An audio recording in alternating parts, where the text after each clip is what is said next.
पक्के मित्र। सेवाराम और मोतीलाल दो घनिष्ठ मित्र थे। दोनों ही गली गली जाकर पीठ पर पोटली लादकर कपड़े बेचने का काम करते थे। सर्दियों के दिन थे। वह गांव-गांव जाकर कपड़े बेच रहे थे।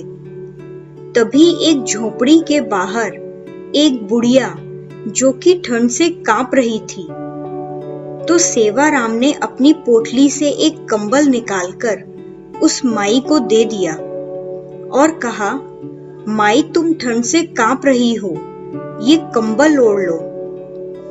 बूढ़ी माई कंबल लेकर बहुत खुश हुई और जल्दी जल्दी से उसने कंबल से अपने आप को ढक लिया और सेवाराम को खूब सारा आशीर्वाद दिया।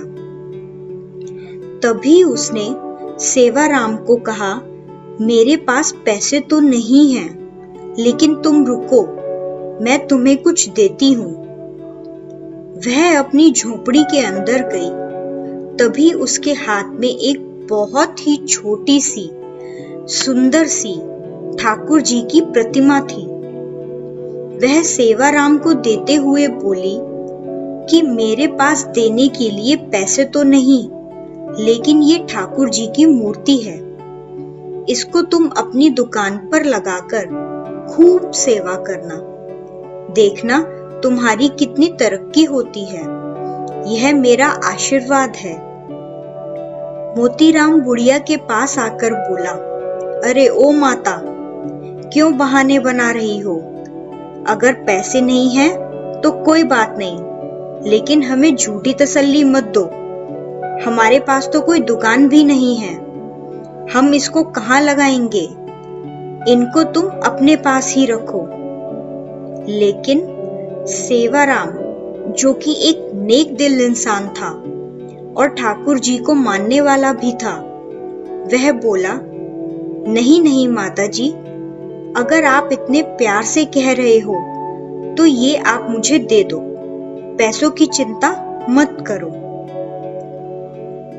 सेवाराम ने जल्दी से अपने गले में पड़े हुए परने में ठाकुर जी को लपेट लिया और उनको लेकर चल पड़ा। बुढ़िया दूर तक उनको आशीर्वाद दे रही थी। हरि तुम्हारा ध्यान रखेंगे, ठाकुर जी तुम्हारा ध्यान रखेंगे।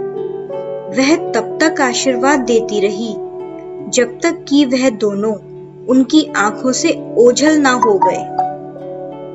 ठाकुर जी का ऐसा ही चमत्कार हुआ। अब धीरे धीरे दोनों की कमाई ज्यादा होने लगी। अब उन्होंने एक साइकिल खरीद ली। अब साइकिल पर ठाकुर जी को आगे टोकरी में रखकर और पीछे पोटली रखकर गांव-गांव कपड़े बेचने लगे।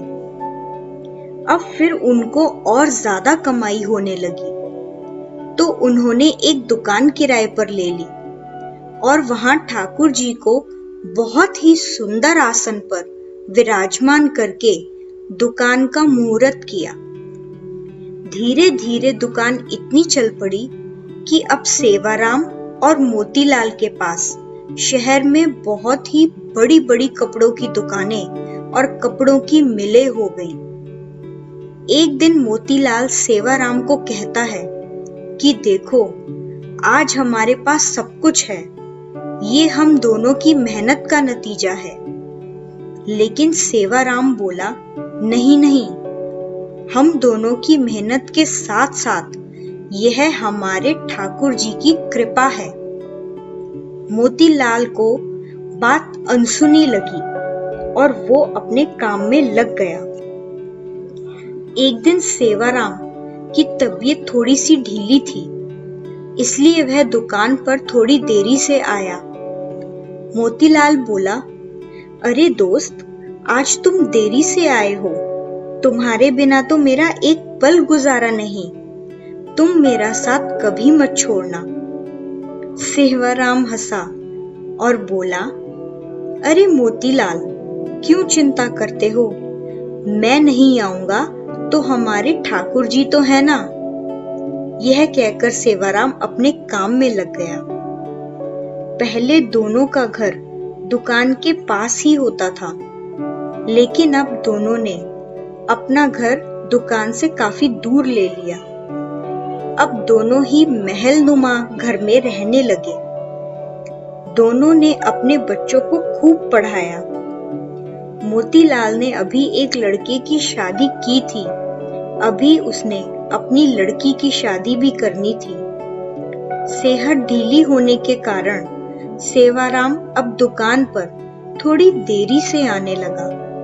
तो एक दिन मोतीलाल से बोला, अब मेरी सेहत ठीक नहीं रहती, मुझे थोड़ी देर हो जाती है आने में। मोतीलाल ने कहा, हाँ भैया, तुम विलंब से आ जाओ, लेकिन आया जरूर करो, तुम्हारे बिना दिल नहीं लगता।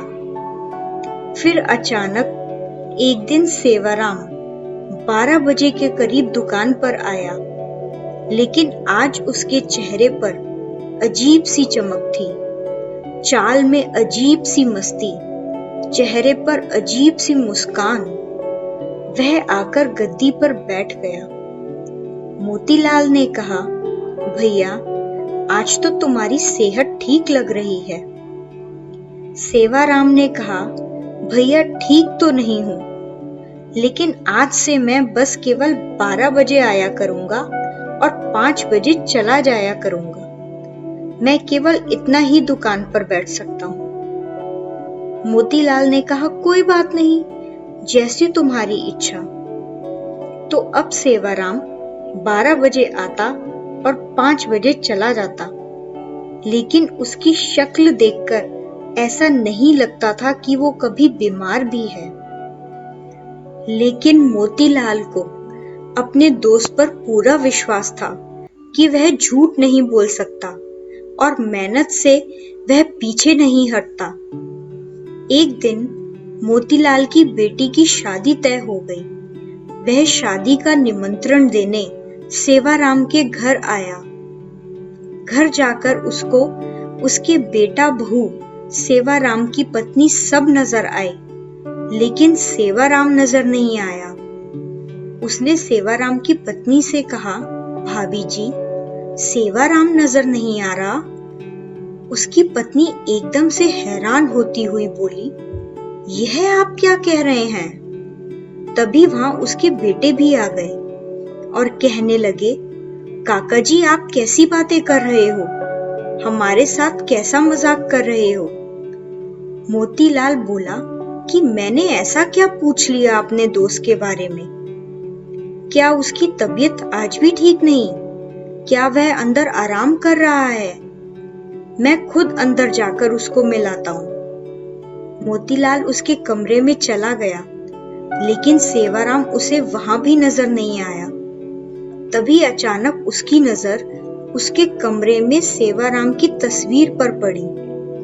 वह एकदम से हैरान होकर सेवाराम की पत्नी की तरफ देखता हुआ बोला, अरे भाभी जी, ये क्या है? आपने सेवाराम की तस्वीर पर हार क्यों चढ़ाया हुआ है? सेवाराम की पत्नी आंखों में आंसू भरकर बोली, मुझे आपसे ये उम्मीद नहीं थी कि आप मुझसे ऐसा मजाक करेंगे।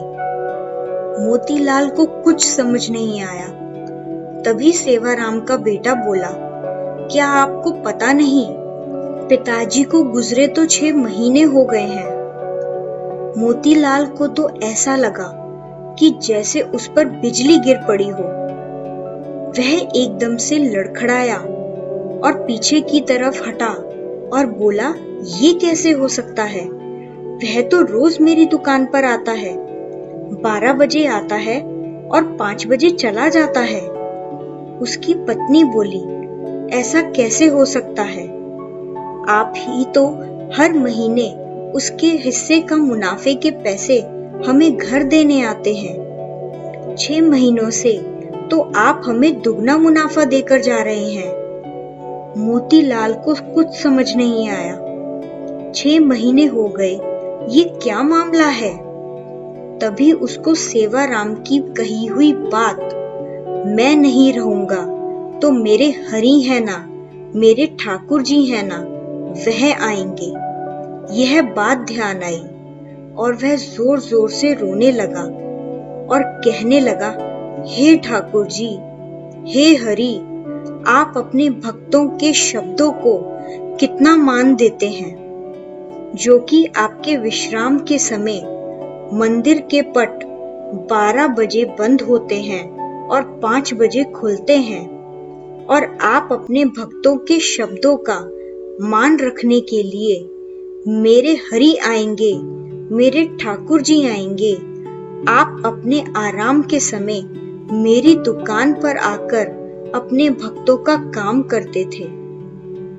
इतना कहकर वो फूट फूट कर रोने लगा और कहने लगा, ठाकुर जी, आपकी लीला अपरंपार है। मैं सारी जिंदगी नोट गिनने में लगा रहा, असली भक्ति तो सेवाराम कर गया। कथा का सार, विश्वास से तो बेड़ा पार है, इसलिए हमें हर काम उस पर विश्वास रखकर अपनी डोरी उस पर छोड़ देनी चाहिए। जिनको उन पर पूर्ण विश्वास है, वह उनकी डोरी कभी हाथ से छूटने नहीं देते। धन्यवाद।